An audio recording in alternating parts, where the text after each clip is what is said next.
Bip Radio. On vous a accusé d'entraîner des djihadistes à Kandji.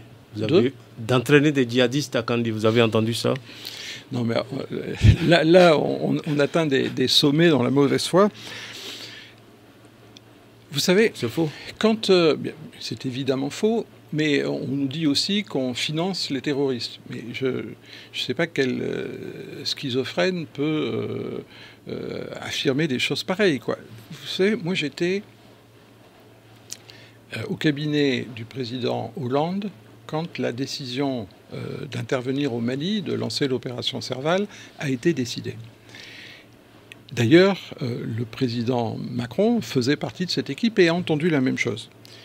Et c'est pour ça qu'il n'a jamais porté la moindre critique sur cette décision.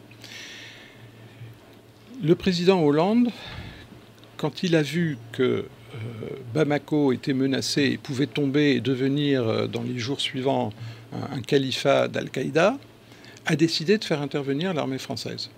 Et il est venu expliquer, nous avions une réunion de cabinet, il y a une quarantaine de personnes dans le cabinet du président de la République en France, il est venu nous expliquer sa décision. Il a expliqué que sa décision était motivée par deux raisons. La première, c'était de protéger le Mali, le Sahel, le Maghreb et par capillarité l'Europe de l'avancée du djihadisme. Donc c'était une mesure qui intéressait aussi la France. Mais la deuxième, c'est qu'il avait conscience que nous avions à payer une dette de sang. C'est-à-dire que au cours de la Première Guerre mondiale et de la Seconde, il y a eu des Africains enrôlés dans l'armée française et qui ont payé le prix du sang pour notre propre liberté.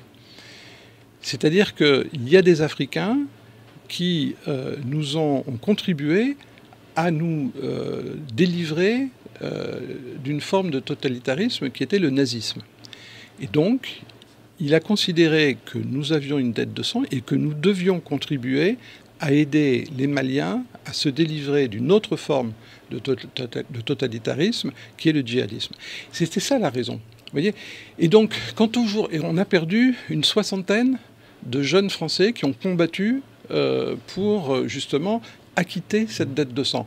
Alors, ceux qui imaginent qu'en France, on serait assez fou pour aller financer les gens qui tuent et qui éliminent nos jeunes et nos enfants, enfin, franchement, ceux qui croient ça, ils regardent trop de films, quoi. C'est pas possible.